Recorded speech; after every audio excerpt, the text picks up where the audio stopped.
আসসালামু আলাইকুম বন্ধুরা, সবাইকে ওয়েলকাম জানাচ্ছি আমার আবারও একটি নতুন রেসিপি দেখার জন্য। আশা করছি আপনারা সকলে অনেক ভালো আছেন এবং সুস্থ আছেন। আজকে আমি আপনাদের সঙ্গে খুবই সহজভাবে একটি নতুন পদ্ধতিতে দুর্দান্ত টেস্টের আলু পরোটা রেসিপি তৈরি করে দেখাবো। তাছাড়া এইভাবে পরোটাগুলো বানালে দেখবেন ভেতরে আলুর পুর চারিদিকে ছড়িয়ে থাকবে আর সবগুলো পরোটাই একেবারেই ফুলকো তৈরি হবে। চলুন তাহলে পরোটাগুলো কিভাবে বানিয়ে নিচ্ছি ঝটপট দেখে নিই। সবার প্রথমে আমাদের একটা ডো মেখে নিতে হবে।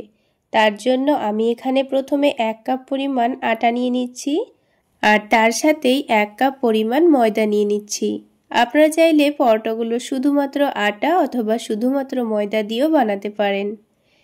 এবার এখানে সামান্য পরিমাণ লবণ দিয়ে দিচ্ছি আর তার সাথেই পরোটাগুলোর টেস্টটা যেন একটু ভালো আসে সেই জন্য অল্প করে একটু চিনিও দিয়ে দিচ্ছি। তবে আপনারা যদি মনে করেন লবণ চিনি না দিয়েও ডোটা মেখে নেব তাও কিন্তু হবে। তো শুকনো উপকরণগুলো আমি চামচ দিয়ে একটু ভালোভাবে মিশিয়ে নিচ্ছি। এখানে তেল বা ঘি এখন দেব না, ময়দাটা মেখে নেওয়ার পরেই কিন্তু দেব। শুকনো উপকরণগুলো ভালোভাবে মিশিয়ে নিয়েছি। এবার ডোটা মেখে নেওয়ার জন্য আমি এখানে 1 কাপ পরিমাণ নর্মাল টেম্পারেচারে থাকা পানি নিয়েছি। পানিটা বারে বারে অল্প অল্প করে দিয়েই ডোটা মেখে নেব। একেবারে দিয়ে ফেললে কিন্তু ডোটা আবার অনেকটা নরম হয়ে যেতে পারে, তাই বারে বারে দিয়ে ডোটা মেখে নিতে হবে। তো ঠিক যেইভাবে আমরা রুটি করার জন্য আটা মেখে থাকি সেইভাবেই কিন্তু ডোটা মেখে নিতে হবে। খুব বেশি শক্তও হবে না, আবার অনেকটা নরমও হবে না। তো ডোটাকে বারে বারে অল্প অল্প করে পানি দিয়ে খুব সুন্দর করে মেখে নিয়েছি। একটু সময় নিয়ে কিন্তু ডোটাকে এইভাবে মথে নিতে হবে চেপে চেপে, তাহলে ডোটা কিন্তু অনেকটাই সফট হয়ে যাবে। তো ডোটা দেখে কিন্তু এখন অনেকটাই আঠালো মনে হচ্ছে। তো ডোটাকে আমি একটু এইভাবে রেখে দেব। তো ডোটাকে কিন্তু আমাদের 5 মিনিট মতো রেস্টে রাখতে হবে, তাহলে এই ডোটা আগের থেকে অনেকটাই সফট হয়ে যাবে। আর ততক্ষণে আমি আলু পরোটার জন্য খুব সুন্দর করে একটা আলুর পুর রেডি করে নেব। তার জন্য আমি এখানে মিডিয়াম সাইজের 4টা আলু আগে থেকে ভালোভাবে সেদ্ধ করে নিয়েছি। এবার এখানে একটা গ্রেটারের সাহায্যে আলুগুলোকে ভালোভাবে গ্রেট করে নেব। চাইলে আপনারা ম্যাশার দিয়ে ম্যাশ করেও নিতে পারেন অথবা কাঁটা চামচ দিয়েও কিন্তু এগুলোকে ভালোভাবে ম্যাশ করে নিতে পারেন। তো এটা লক্ষ্য রাখতে হবে আলুর মধ্যে যেন একটুও দানা দানা ভাব না থাকে, সেইভাবে কিন্তু এটাকে ভালোভাবে গ্রেট করে নিতে হবে। কারণ আলুর পুরটা যখন পরোটার মধ্যে ঢুকিয়ে বেলবো তখন কিন্তু ওপর থেকে পরোটাটা ফেটে যেতে পারে, তাই অবশ্যই আলুটা ভালোভাবে গ্রেট করে নিতে হবে, এর মধ্যে যেন একটুও দানা দানা ভাব না থাকে। তো সবগুলো আলু দেখুন ভালোভাবে গ্রেট করে নিয়েছি। এবার আলুর পুরটা একটু টেস্টি বানানোর জন্য আমরা এখানে কিছু মশলা ব্যবহার করব। তো প্রথমেই একেবারে মিহি করে কুচনো পেঁয়াজ দিয়ে দিয়েছি। আমি এখানে 2টো মিডিয়াম সাইজের পেঁয়াজ কুচিয়ে দিয়ে দিয়েছি। আর ঝালের জন্য কাঁচামরিচ কুচি করে দিয়েছি, তার সাথেই ধনেপাতা কুচি দিয়েছি। ঝালের পরিমাণটা আপনারা আপনাদের পছন্দ মতো দিয়ে দেবেন। এবার এখানে স্বাদ মতো লবণ দিয়েছি। 1/2 টেবিল চামচ পরিমাণ ভাজা জিরা গুঁড়ো দিয়ে দিচ্ছি। 1/2 টেবিল চামচ পরিমাণ ধনে গুঁড়ো দিয়ে দিচ্ছি। তার সাথে এই আলুর পুরের টেস্টটা একটু বাড়িয়ে নেওয়ার জন্য অবশ্যই চাট মশলা হাতের কাছে থাকলে দেওয়ার চেষ্টা করবেন, আর না থাকলে সামান্য একটু লেবুর রসও দিতে পারেন। তো 1/2 টেবিল চামচ পরিমাণ চাট মশলা দিয়েছি আর একেবারে সামান্য পরিমাণ আজওয়াইন হাতে ঘষে দিয়ে দিয়েছি। এবার সব কিছুকে একটু ভালোভাবে মেখে নিতে হবে, যেন পুরো মশলাটা আলুর সঙ্গে ভালোভাবে মিশে যায়। তো কিছুক্ষণ ভালোভাবে আলুটা মেখে নিয়েছি। এখন এই আলুটাকে আমি সাইডে রেখে দেব।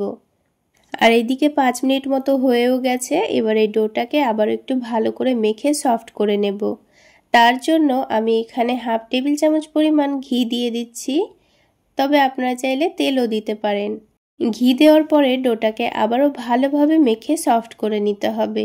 এবার কিন্তু ডোটা আর হাতের মধ্যে লেগে লেগে আসবে না, খুব সহজেই কিন্তু খুব সুন্দর সফট হয়ে যাবে। কিছুক্ষণ মেখে নেওয়ার পর দেখুন ডোটা কিন্তু খুব সুন্দর সফট হয়ে গেছে।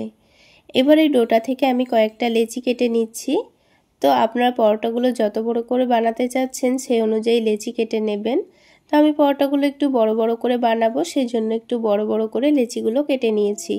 তারপর একটা একটা করে লেচি নিয়ে খুব সুন্দর করে লই তৈরি করে নেব। আর পরোটার জন্য লইগুলো যত বেশি সফট করে তৈরি করে নেবেন, পরোটাগুলো তৈরি করার পর কিন্তু আলুর পুর ফেটে বাইরেও বেরোবে না। এবার পরোটাগুলো বেলে নেওয়ার আর সেঁকে নেওয়ার কিছু ছোট ছোট টিপস আছে, যেগুলো ফলো করলে কিন্তু আপনাদের পুর ফেটে বাইরেও বেরোবে না, আর একটু বেরিয়ে গেলেও কিন্তু পরোটাগুলো খুব সুন্দর ফুলকো তৈরি হবে।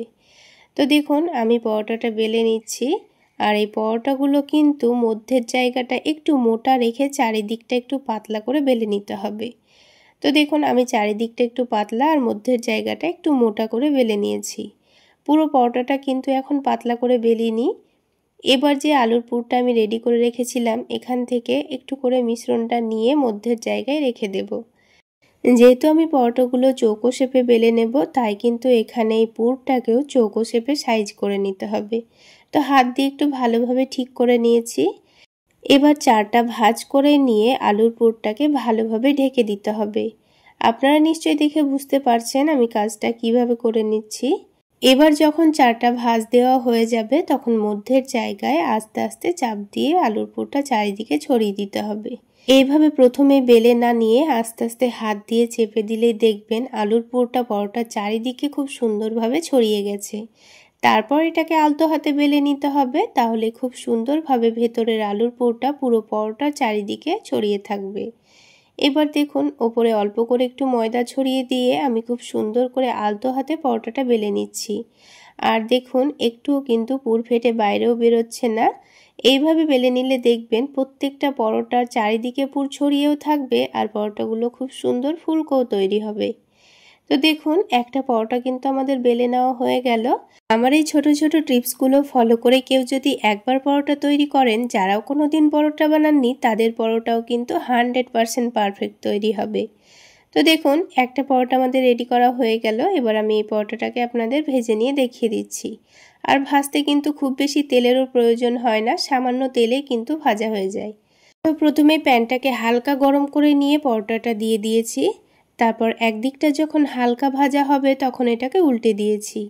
এবার অল্প একটু তেল আর ঘিয়ের মিশ্রণ রেডি করে রেখেছিলাম, সেটাই অল্প অল্প করে দিয়ে চামচ দিয়ে পরোটার চারিদিকে ভালোভাবে ছড়িয়ে দিচ্ছি। তারপর এটাকে উল্টে দেব। আর উল্টানোর সাথে সাথেই আপনারা দেখে নিশ্চয়ই বুঝতে পারছেন পরোটাটা কত সুন্দর ফুলে উঠেছে। অপর দিকেও তেল বা ঘিয়ের মিশ্রণটা দিয়ে ভালোভাবে চেপে চেপে পরোটাটাকে সেঁকে নিয়েছি। আর দেখুন পরোটার কালারটাও কিন্তু খুব সুন্দর চলে এসছে। তো এইভাবে পরোটাটাকে সেঁকে নিয়ে এবার আমি তুলে নেব। তো বন্ধুরা একটা পরোটা আমাদের তৈরি করা হয়ে গেল। তো আমি আপনাদের বোঝার সুবিধার জন্য আরও একটি পরোটা তৈরি করে দেখিয়ে দিচ্ছি। তাহলে বন্ধুরা আজকের এই পরোটা রেসিপি যদি আপনাদের ভালো লেগে থাকে, তাহলে অবশ্যই একটা লাইক শেয়ার করে দেবেন। আর আমার এই সহজ রেসিপিগুলো যদি ইউটিউব চ্যানেল থেকে দেখে থাকেন, চ্যানেলটি সাবস্ক্রাইব করে দেবেন। আর ফেসবুক পেজ থেকে দেখে থাকলে পেজটি ফলো করে দেবেন। তো দেখুন আরও একটি পরোটা কিন্তু খুব সুন্দর ফুলে উঠেছে। এটাকেও উল্টে পাল্টে খুব সুন্দর কালার চলে আসলে সেঁকে নিয়ে তুলে নিয়েছি। ঠিক একইভাবে আমি বাকি পরোটাগুলো ভেজে নিয়েছি। এইভাবে পরোটাগুলো বানিয়ে আপনারা চাইলে কোনো রকম সবজি ছাড়াই শুধুমাত্র টমেটো সস দিয়েও খেতে পারেন, অথবা অল্প একটু বাটার লাগিয়েও খেতে পারেন। আর এই পরোটার ভেতরটা দেখুন কত সুন্দর চারিদিকে পুর ছড়িয়ে আছে। তাহলে বন্ধুরা আজকে এই পর্যন্তই। সকলে অনেক বেশি ভালো থাকবেন, সুস্থ থাকবেন। দেখা হচ্ছে আরও একটি নতুন রেসিপি নিয়ে নেক্সট এপিসোডে।